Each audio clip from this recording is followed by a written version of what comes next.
Don't miss in 26. Check out the highlights for New Comic Book Day January 21st, 2026.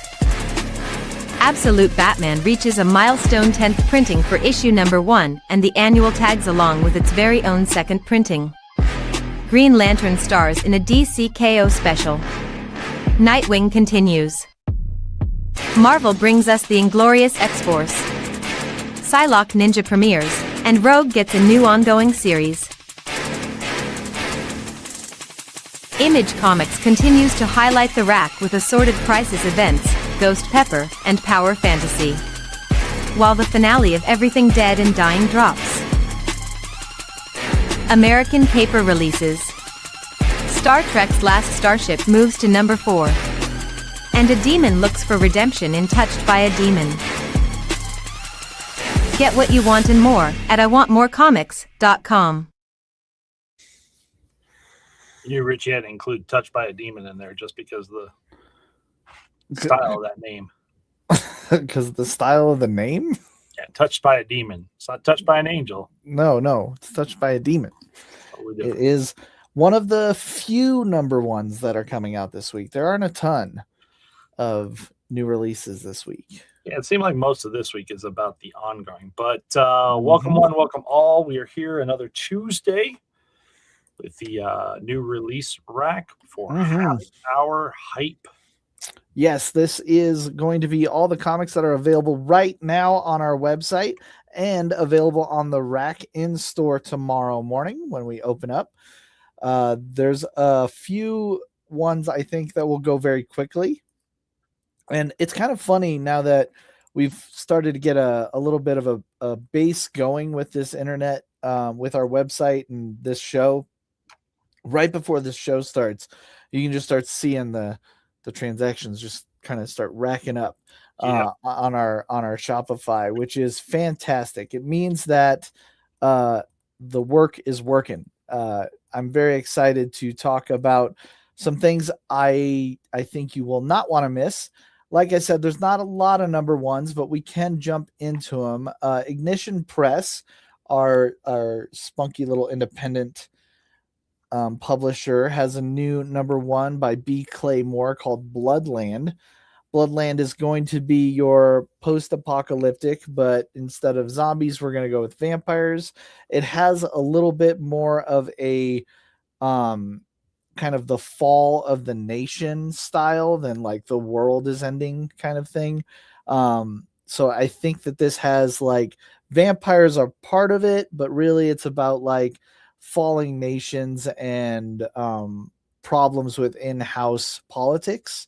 So I think there's a unique storyline as well as a vampire aspect. So a little more Walking Dead than, maybe just straight Zombie Hunter. But number one drops this week. I do like the Christopher Mitten variant on this one. Absolutely. Yes. Really, really good style. Can we let the chat wag the direction for you here? Of course we can. Yes. I'm always happy to. Nom needs advice. Oh, well, that fits into the number one edition. So let's talk about in Marvel Comics. We have two femme fatales getting their numero uno, one being Rogue, of course. Rogue has been running the X-Men over on Uncanny, so it's no surprise that she gets her first issue or her first ongoing. Let's see.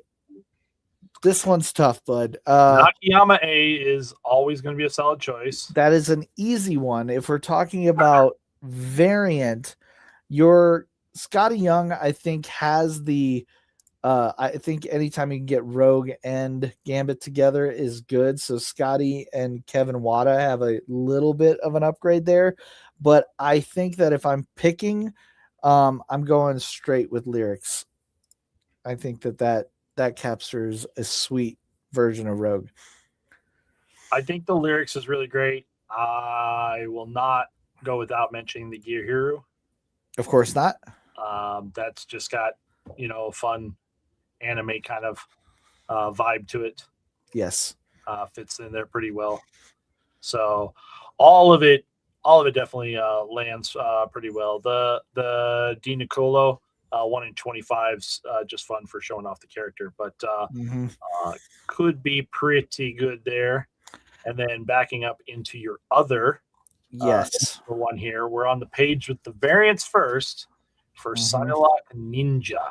And Psylocke Ninja, I think, has an even harder time of trying to find out a really good one, because there's just so many. I mean, Pablo Villalobos, Scotty Young, the Inhook Lee is really soft and almost reminds me of Steven Sajek more than Inhook Lee. But I like this one with obviously you're dealing with Elektra, who's going to be a part of this story, and it's kind of street verse, isn't it? a little bit, yeah. So, kind of Inhook's getting an extra, a overtime Yeah. street verse cover into this. But that said, it's always kind of a throwaway when we all talk about how good Artgerm is. But honestly, the Artgerm cover for Psylocke Ninja, I think, is one of those times where he has taken the extra effort to create a unique experience comparatively to his other iconic imagery. Yeah, this one's a lot softer, a lot more I guess, like in the vein of Ninja, Well, I think that thematically a little bit more of an Orient style, especially when you start talking about patterning in the costume that's added in for extra layers there. And again, just right away got a little bit of Japanese kanji in the background. There's many big deals.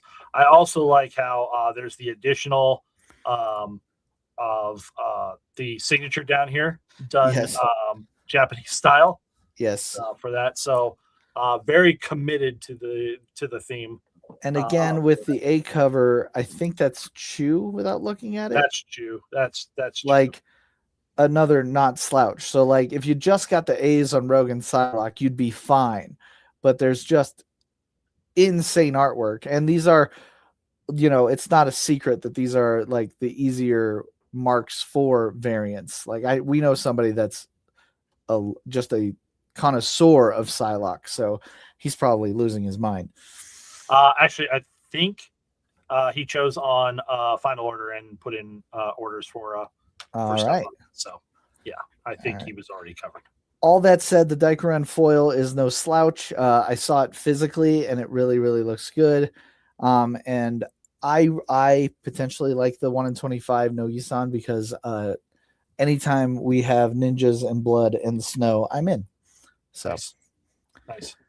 I don't know if I answered that question, Nam, but hopefully I gave you some type of guidance. Well, isn't part of our job here to like just dodge a direct answer and just like like politics, you're not going to get. We're not going to take responsibility for your collection. that's because you'll just take it home and be like, it was your fault. No, it wasn't. No, that was you. Another number one actually links into our crossover event. It's from DC Comics, and it's DC KO Green Lanterns Galactic Slam. If you're a hold slot and you are on DC KO All In, you're already tied to this. If you are hunting for DC KO, this is something you should pick up. If you're wondering which ones you should pick up for DC KO, there's a cool little filter on the side of our shopping list here that you can click, and it will take you to directly just DC KO content. Crossover right there. So if you click that, there is your crossover events. One being Titans this week is continuing the story, and then Kyle Rayner has been kind of knocked into a wormhole after a fight on the front lines protecting Earth, and lands into a Intergalactic Wrestling Federation. So right into the wrestling ring, and by God, he's got to figure out how to handle his new scenario. Hopefully this could lead to some chaos in the real world. I think that they're trying to set up for something else down the line, but I'm always here for some cool Kyle Rayner stories, and if you add professional wrestling, I'm in even further. So great pickups there. Has a few really cool variants. The Gilliam March is one of my favorites. Yep. I also like on the Titans the Derek Chew with Yes. Grail coming back there. So a blast with that. The character that I think is naturally should be involved in a Dark Side story. Absolutely. Not to skip over Marvel Comics other number one, but we do have one of Keith's favorite guys getting featured in a new Inglorious X-Force series written by Tim Seeley and Jordan Bloom. Yeah, Cable's back, and looks like we've got Boom Boom or Boomer and Archangel, but then also joining this foray there, Helverine. That is correct. Helverine jumps in. Cable is back, but his memories are missing. There is an assassination plot he needs to stop, and he needs to team up with several of his friends to try to figure this out. I think it's very fun. They're going to probably, as they move along, will unlock some cool dark mysteries from Cable, and it just, I think, really fits in the X-Force world. And with Helverine, I think we're going to have some real fun. Jason, welcome to the show. Hello. I am very much a fan here when it comes to the Clayton Crane, and it's a great representation of Archangel, but also some of those X-Force books when Wolverine, Psylocke, all of them were part of the team. Yes. This is fits really well into this. He was doing the art with, like, say, around the time of Necrotia, pieces like that. So it's kind of a little, I always like the little nod to the past type ideas out there, but several different variants available for that one. From there, we're going to go over to the one that we talked about earlier in Dark Horse Comics. There's going to be a new story called Touched by a Demon. This is going to be kind of a 14 and up story with, I think, funniness to it. It's just about a demon who is trying to change his ways and wants to save human souls so he can get out of hell. He's decided he doesn't like it. And the problem is that because he's a demon, everything he thinks is incorrect. It is written, illustrated, all by the same person, Kristen Gudsnuck, and I think it will be a bestseller for all ages. So nice.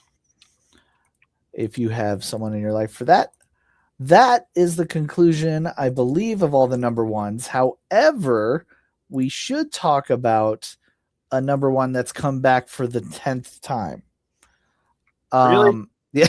Yep. We have reached. We never talked about Absolute Batman. I know this might be under the radar. You may not know that there's this comic called Absolute Batman. And if somehow you've missed the mark, I have great news for you. They have gone back to the printing press 10 times to reprint this issue so you can get your hands on it. This is a hallmark secondary printing because we rarely get to 10 printings when it actually is in demand. So this guy comes along with a couple other variants that you can pick up. Really cool artwork. And it is just the launch of one of the biggest comics in the last, let's call it 5 years. And its companion piece is deep in the storyline there, but is the DWJ story of the Absolute Batman Annual. That is correct. This is its second printing, and I know that this one, people were aware of it, but it's still sold out incredibly quick. This is the A cover's fine, but the variant on this one is ridiculous. So if I'm a betting man, I would pick that up. Also, they both have foil versions. If you would, if you want to get extra spicy with your. Now I got to go look at it because I bet that fire and foil is ridiculous. Yeah, could be. Yep. So there's that. From there, there's only one number one, but I wanted to bring it up because if there's two consistents in the comic book universe, it's that Archie's always early and Dynamite's always late. So Archie has our very first Valentine's Day special. It is his spectacular one shot. He's a little early, always jumping the gun, but it's like clockwork. So there is your first. Don't miss out. If you're not looking for your Valentine's, that doesn't make it makes sense. But it's early enough that you can buy it and give it to your Valentine. And you get the horrible candy version there with those. Oh yeah, it's almost the same tasting. It instantly evokes the texture and taste, and I really would not vote for that. But all right, so then I have a few variants I wanted to look at. Another runway variant for X-Men of Apocalypse number 2. This is one where I'm like, pick your favorite because they are all very, very good. Oh, it's all the way to the last page there. It sure is. So A cover starts off here. Simone DeMeo is pretty obvious on that. Mm-hmm. The Joe Mad Blink, amazing. Yeah, very, very good. Yes. This sway is got a perspective on it. That's a fresh new scan of our cover there. They actually moved the name, so it's up in the top corner. When it was on FOC, it was like down at the bottom, and I like the change in this case, where it's up behind her. Nice. And then in addition to that, Art Adams is classic X-Men every day of the year. So you get Wild Child and Sabretooth on that. The 1 in 25 Dodderman, which shows Rogue and Magneto. Mark Brooks is continuing one more of his animated styles there, which is really funny to think about, like the Disney animated version of Age of Apocalypse. Right? Yeah, that's exactly what I was thinking. Very, very like that doesn't quite. That's not peanut butter and jelly. So, right, one for that. From there, all of my variants are in Marvel, so we can just hang here for a minute. Right. Where you're at, we'll just go right to Witch's Road. Megan Hetrick has been doing like these tarot card covers, and The Lovers I think is phenomenal. So I wanted to highlight that bad boy. That's pretty sweet. Yes, very, very good. The coloring on it is ridiculous. Moving over to one I think is kind of under the radar, but I really like the contrast, is Ultimate Black Panther, the Marcos Martin variant. I just really like this theme. It takes me back to Fraction and who am I thinking of? Aja. Thank you very much. Aja, yeah, so it takes me back to that kind of feel. It's unique to this issue. I don't know if they're doing this on other covers, but it really drew my eye. That for you. Please do. We just put the orders in for the Marcos Martin that matches this for Spider-Man. Excellent. Then I think this is, I believe, all these last ones will have a Marcos Martin that matches up like this. Yeah, and I think they'll all look really, really good in the collection together. So don't miss out on this guy because we didn't know that beforehand, and I think it's a unique cover to have in your collection. I like it a lot. There are. Go ahead. I ordered up on this one because I know the popularity of Princess Leia. JTC, the classic. Yeah. So put that on the radar. I ordered up a little bit, but we could easily get blown out on that. It's funny because he's got several, he's doing Spider-Man 94s also for that there. Of course. The next one is a Scotty Young from Fantastic Four. We actually have, I think, 4 Scotty Youngs this week. Hey, let's play the game. Let's do it. There's a filter here too for that. Let's say you just like Scotty Young. Filter that out. Scotty Young says 3. Oh, 3. There you go. We have 3 this week. But the Malice is yeah. Malice Scotty Young is great, and I really wanted to highlight it. It's just so cool. Very nice on that. Very scary. She's so smiley. It's scary. It's creeping me out. The next one I had was an Amazing Spider-Man. There were 2 of them, and I think they're just trying to fight to see who could do better. And it's Gabriel Dell'Otto versus Lee Bermejo. Okay, we'll go Dell'Otto first. Stylish, absolutely gorgeous, painted, brilliant. The light on it is stupid. It totally captures your eye. You don't want to look away from it. Really good there. And then the Bermejos, which have been going on. Yeah, the Bermejos have been going on, but this one has absolute action shot, which is not typically Bermejo.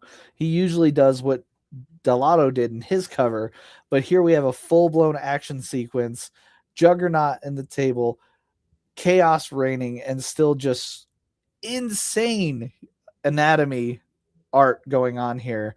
10 out of 10. I just don't know. I don't know which one's better. That's tough. There's a lot going on there. Yeah. That's a lot of work. But I think down the line, it's going to be very special. I think Bermejo ekes it out just because it's so unique comparatively to his work. Yeah, I'd love to see all the debates. Like the lighting sources on Delato are. This is why I created. We are moving into Discord is so I can have these arguments with people. You just want to fight for it. Yeah, I just want to talk about those crazy covers. All right, moving over to Image Comics. I just wanted to highlight one of the things that sells out typically very fast. Exquisite Corpse comes out with issue number 9 this week, and because that's coming out, that means that there's another Michael Walsh polybag with a card. And those are ones that people seek out. They're the first ones that get sold out on our rack when it comes to Exquisite Corpses. So don't miss out. Pick them up while we got them. Mm-hmm. And then from there, the final thing I have is a couple trade paperbacks I wanted to highlight. One comes from Dynamite Entertainment. It is Elvira in Horrorland. This is Elvira meets all of the legends of the silver screen in horror. I really like the cover. I think that the premise is great. It is collecting the Elvira in Horrorland 1 through 5, and it's got the complete cover gallery for $20. Not a bad pickup. Nope. After that, we're back into DC Comics with just one of my all-time favorites, but Grant Morrison and the Invisibles compendium drops this week for $59.99. Incredible work from Phil Jimenez, Sean Phillips, Brian Bolin on covers. Very, very controversial, very polarizing style of storytelling. I just love it. It is that's what Morrison's here for, is Invisibles. So don't miss out on that. Nice. And then Marvel Comics has the first trade of Vision and the Scarlet Witch from that combination of the most recent collection of the Vision and Scarlet Witch from 2025.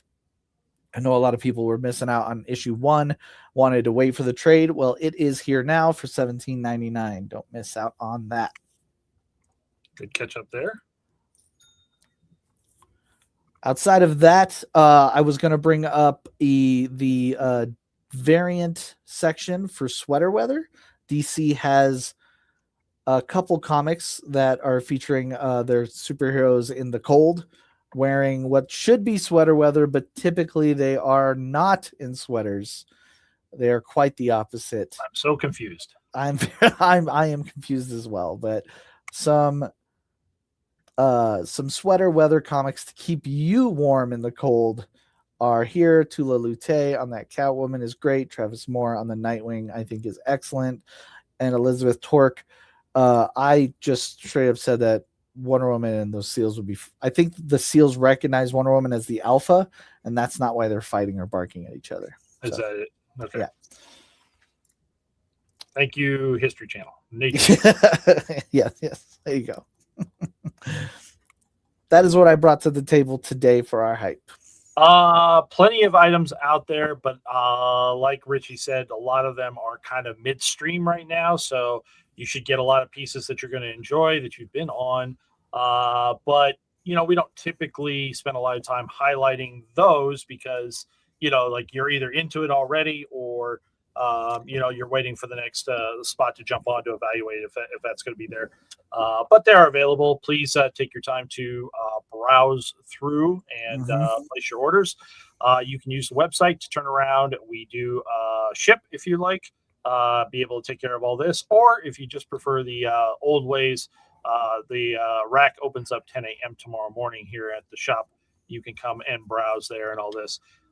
Many of the things will still be available there, but that's why we do encourage people to place the pre-orders for pickup. It's such a guarantee the different ones that you're really looking for are available for you. There you go. So thank you, one. Thank you all for tuning in for another night. We'll be back tomorrow night for the normal Wednesday night stream sale, 5:30. Richie and Sean show will be going on, and we will turn around and be talking more comics. It's New Comic Book Day week. Let's go. Thank you, one. Thank you all. Bye, guys. Don't miss in 26. Check out the highlights for New Comic Book Day January 21st, 2026. Absolute Batman reaches a milestone 10th printing for issue number 1, and the annual tags along with its very own second printing. Green Lantern stars in a DC KO special. Nightwing continues. Marvel brings us the Inglorious X-Force. Psylocke Ninja premieres, and Rogue gets a new ongoing series. Image Comics continues to highlight the rack with Assorted Crisis events, Ghost Pepper, and Power Fantasy. While the finale of Everything Dead and Dying drops. American Paper releases. Star Trek's Last Starship moves to number 4. And a demon looks for redemption in Touched by a Demon. Get what you want and more at IWantMoreComics.com.